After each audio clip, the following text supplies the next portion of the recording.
Kembali lagi channel kami Ngopi Dulu. Untuk menambah alur cerita film agar menambah wawasan teman-teman tentang film. Oke, gak usah tunggu lama-lama lagi, kita langsung aja ke TKP. Ini dia alur cerita filmnya. Dong Chol bekerja sebagai pemasok ikan ke pasar-pasar tradisional.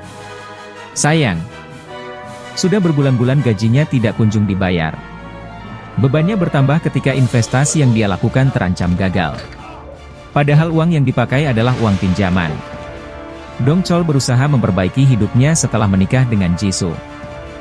Hingga suatu hari Jisoo diculik dan Dong Chol mendapatkan sejumlah uang sebagai gantinya. Akankah Dong Chol merelakan istrinya begitu saja atau akankah dia mencari si penculik dan membebaskan Jisoo? Kang Dong Chol, Ma Dong Seok, dan Choon Sik, Park Ji-won, memulai hari mereka dengan sibuk memasok ikan pada para pedagang di pasar. Selesai dari sana dia ditawari investasi bisnis jual beli kepiting super oleh ketua Park, Jung In-gi, yang mengenalkannya pada Sanjo, Kim Won-hye. Dong Chol dijanjikan keuntungan besar dalam 3 bulan. Melihat prospek yang bagus serta harapan untuk hidup lebih baik, Dong Chol menyerahkan sejumlah uang. Bulan depan kapal pembawa kepiting yang dijanjikan akan datang. Dong Chol menjemput istrinya, Jisoo, Song Ji-hyo, yang seharian itu sibuk bekerja. Dia bercerita tentang kesuksesan ketua Park berbisnis kepiting raja. Jisoo mengingatkan suaminya untuk tidak ikut investasi macam-macam. Di tempat berbeda Kitai, Kim Sung-oh, dan anak buahnya terlihat menyiksa seorang pria paruh baya yang tidak kunjung membayar pinjaman. Kitai hampir membunuh pria tersebut tapi membatalkannya setelah melihat anak gadis pria itu. Kitai lalu membawanya dengan paksa. Di jalan, mobilnya tanpa sengaja menabrak mobil yang dikendarai Dong Chol. Dong Chol turun dari mobil dan coba menyelesaikan masalah. Namun semua jadi rumit ketika si pengendara mobil menolak turun dan langsung memberi Dong Chol sejumlah uang. Jisoo tidak terima dengan perlakuan yang diterima suaminya. Dia pun ikut turun dan menegur. Kitai tampak tertarik dengan keberanian Jisoo dan balik memukuli supirnya. Dong Chol terlihat pergi ke Federasi Perusahaan Perikanan Nasional. Dia menagih gajinya yang sudah beberapa bulan tidak dibayar. Sayang dia hanya mendapatkan sedikit dari jumlah yang seharusnya. Dong Chol bertambah pusing karena kapal ikan yang dijanjikan tidak kunjung datang. Choon Sik khawatir kalau mereka ditipu. Sejurus kemudian Dong Chol mendapat telepon dari ketua Park. Ketua Park menjelaskan kalau kapal yang mereka tunggu nyasar sampai ke Cina. Perlu waktu sedikit lebih lama sampai kapal itu dikembalikan ke Korea. Sementara itu, Jisoo mendapat laporan dari firma hukum kalau Dong Chol belum menyelesaikan kasus yang dia jamin. Jika sampai properti mereka disita, akan sulit bagi Jisoo untuk mendapat uang jaminannya kembali. Malam itu Dong Chol mengajak Jisoo yang sedang berulang tahun makan kepiting di sebuah restoran yang terlihat mahal. Jisoo tiba-tiba membicarakan perceraian karena menurut firma hukum yang tadi dia datangi itu satu-satunya jalan untuk terhindar dari masalah. Dong Chol menolak dan meminta Jisoo menunggu kapal kepiting yang akan datang.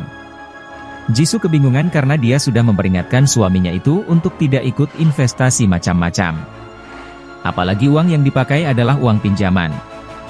Namun Dong Chol optimis uang pinjaman itu tidak seberapa dibanding keuntungan yang akan mereka dapat. Ingin meredakan marah sang istri, Dong Chol menyiapkan kue beserta lilin dan hadiah. Begitu sampai di meja, Dong Chol kaget melihat Jisoo tidak ada di sana. Jisoo rupanya sudah pulang lebih dulu dan mulai bisa meredakan kekesalannya. Saat menunggu Dong Chol pulang dia kaget mengetahui orang misterius mengetuk pintu apartemen. Sementara itu Dong Chol mengalami sedikit gangguan saat di perjalanan. Jisoo tidak berniat membukakan pintu yang terus berusaha dibuka dari luar. 2 orang lelaki berhasil masuk dan langsung membius Jisoo. Rupanya mereka adalah orang-orang Kitai dan hambatan yang mengganggu Dong Chol di jalan adalah juga ulahnya. Dong Chol sampai ke rumah dan tidak menemukan Jisoo di sana. Dia segera melapor pada polisi tapi polisi memerlukan waktu untuk menyelidikinya. Tak lama Dong Chol mendapat telepon dari Kitai. Dia meminta Dong Chol datang ke satu tempat jika ingin Jisoo selamat. Lelaki itu segera pergi ke tempat yang ditentukan sedangkan Choon Sik menunggu di mobil. Sudah cukup lama menunggu Kitai tak kunjung datang tapi tak lama sebuah telepon asing yang ada di sana berbunyi. Kitai menelepon dan meminta Dong Chol membuka tas yang ternyata berisi uang.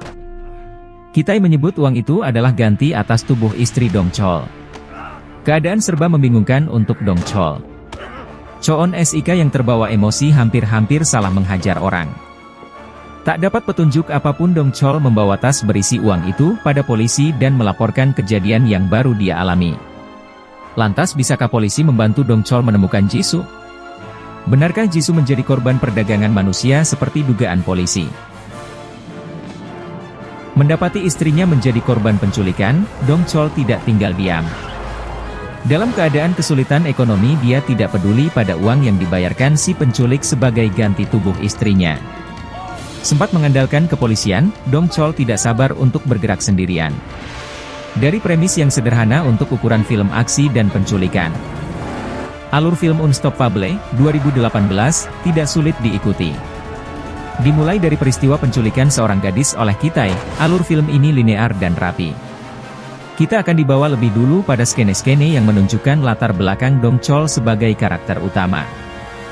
Secara jelas diceritakan pada bagian awal film bahwa Dong Chol mengalami kesulitan keuangan karena gajinya tak kunjung dibayarkan dan investasinya terancam gagal.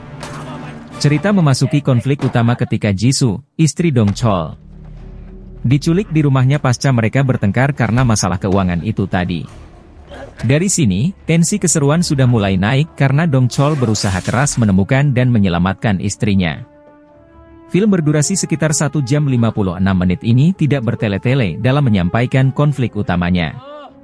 Ia juga terlihat membawa isu mengerikan tentang penjualan wanita dan organ manusia yang terjadi di sekitar masyarakat.